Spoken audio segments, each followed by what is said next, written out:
Hello students, कैसे हैं आप लोग। उम्मीद करती हूँ आप सब बहुत अच्छे होंगे। बच्चों, आज हम पढ़ने वाले हैं पाठ 7, संज्ञा और संज्ञा के भेद।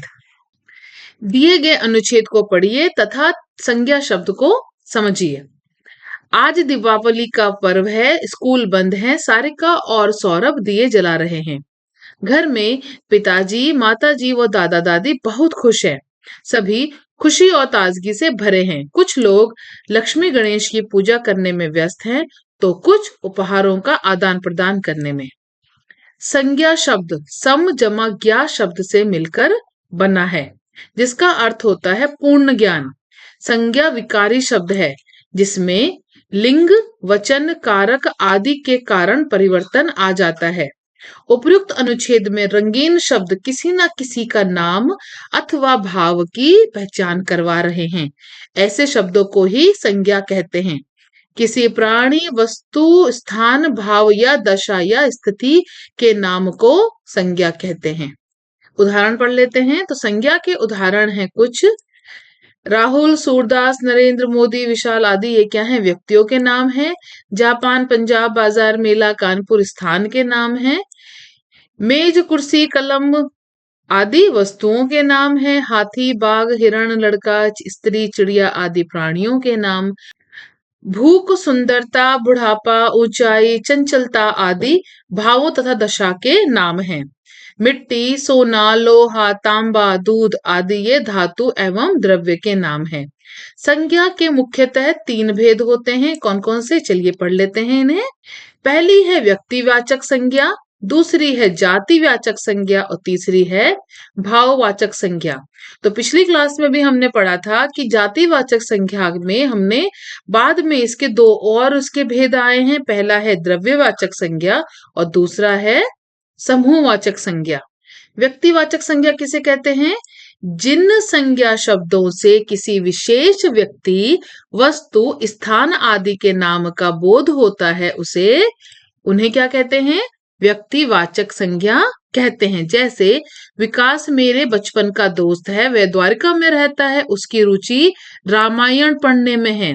रामायण की रचना वाल्मीकि ऋषि ने की थी। तो उपयुक्त वाक्यों में विकास, वाल्मीकि कौन है? विशेष व्यक्ति हैं।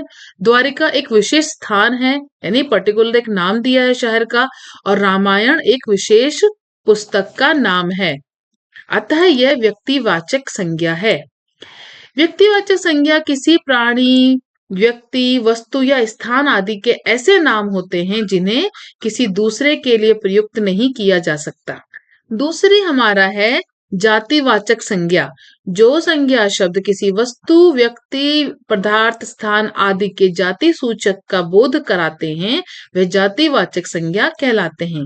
एक ही प्रकार के या एक ही जैसे प्राणी या वस्तु मिलकर एक जाति का निर्माण करते हैं, तो इनका बोध कराने वाले शब्द जातिवाचक संज्ञा कहलाते हैं। जैसे गांव में सरकारी अस्पताल है, वहां की मुख्य डॉक्टर एक महिला हैं। उन्होंने बताया कि बच्चों को समय रहते टीके लगवाने चाहिए। सभी माता पिता को चाहिए कि वे बूथ पर अपने नन्हे मुन्नों को खुराक दिलवाने अवश्य लाएं।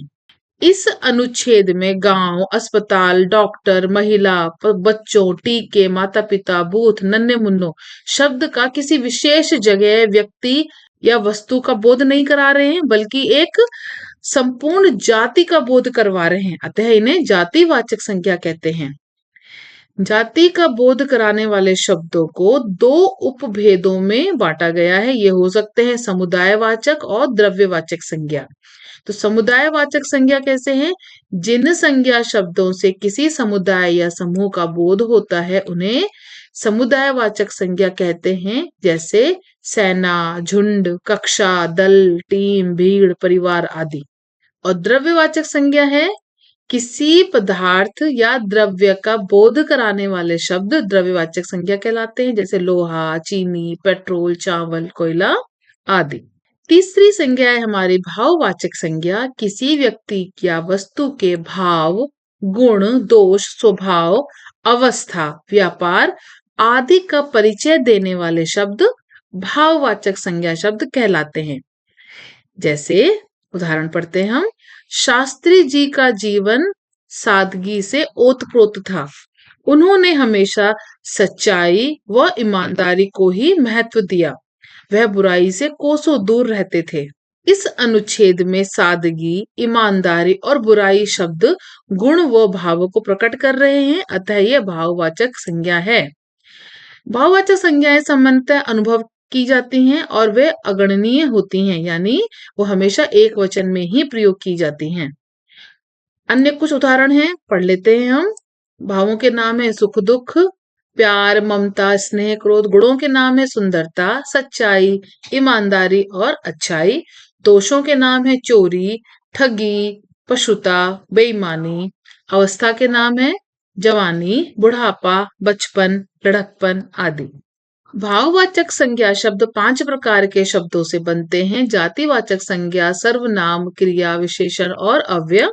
जातिवाचक संज्ञा से भाववाचक संज्ञा कैसे बनते हैं, चलिए देखते हैं। तो जातिवाचक संज्ञा है घर और उसकी भाववाचक बना घरेलू। जातिवाचक संज्ञा है डाकू, भाववाचक बना डकैती। जातिवाचक संज्ञा है भ्राता यानी भाई और भाववाचक संज्ञा बनी भ्रातृत्व यानी भाईपन, जो अंदर से आपको फीलिंग होती है। जातिवाचक संज्ञा है भक्त और उसका भाववाचक बना भक्ति। इसी तरीके से यहाँ पे कुछ और संज्ञा शब्द हैं, आप इन्हें पढ़ें। सर्वनाम से भाववाचक संज्ञा कैसे बनती है, चलिए देखते हैं। सर्वनाम है मम, उसका भाववाचक बना ममता या महत्व। सर्वनाम है अपना, भाववाचक क्या बना इसके लिए, अपनापन या अपनत्व। इसी तरीके से स्व का बना स्वत्व।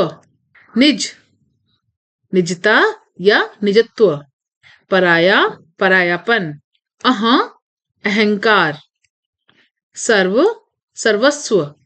आप, आपा। विशेषण से भाववाचक संज्ञा बनना। विशेषण है सरल और इसकी भाववाचक संज्ञा है सरलता।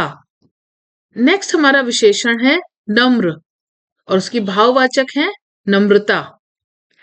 कुशल, ये उसका विशेषण है कुशल और भाववाचक संज्ञा बनी कुशलता। विशेषण है आलसी कि वो आलस करता है और भाववाचक है आलस्य। इसी तरीके से यहाँ पे कुछ और शब्द भी हैं, आप इन्हें देखें और इन्हें पढ़ें। चौथा है क्रिया से भाववाचक संज्ञा बनना। क्रिया है चढ़ना, इसका भाववाचक संज्ञा है चढ़ाई। क्रिया है बुनना, भाववाचक संज्ञा है बुनाई। फिरना, भाववाचक संज्ञा फेरा। क्रिया है हारना, भाववाचक हार। जीतना का भाववाचक संज्ञा जीत। चलना क्रिया है और भाववाचक संज्ञा है चाल। इसी तरीके से कुछ और शब्द भी हैं यहाँ पे। अव्यय से भाववाचक संज्ञा बनना। धिक, अव्यय धिक्कार। समीप, समीप्य। निकट, निकटता। दूर, दूरी। मना, मनाही, ऊपर, ऊपरी। बच्चों उम्मीद करती हूँ ये पाठ आपको बहुत अच्छे से समझ में आया है। एक बार इसको रिवाइज कर लेते हैं, एक बार इसकी पुनरावृत्ति कर लेते हैं। किसी भी व्यक्ति, वस्तु, स्थान, भाव तथा स्थिति का बोध संज्ञा द्वारा होता है, यानी हमें संज्ञा शब्द से पता चलता है। संज्ञा के मुख्यतः 3 भेद होते हैं, व्यक्तिवाचक, जातिवाचक और भाववाचक संज्ञा। जातिवाचक संज्ञा के 2 उपभेद किए गए हैं, जिनका नाम है, पहला है द्रव्यवाचक और दूसरा है समूहवाचक। भाववाचक संज्ञा और जातिवाचक संज्ञा सर्वनाम, विशेषण, क्रिया और अव्यय से बनती है। तो बच्चों उम्मीद करती हूँ ये पाठ आपको बहुत अच्छे से समझ में आया है। आप इसका अभ्यास करें। धन्यवाद।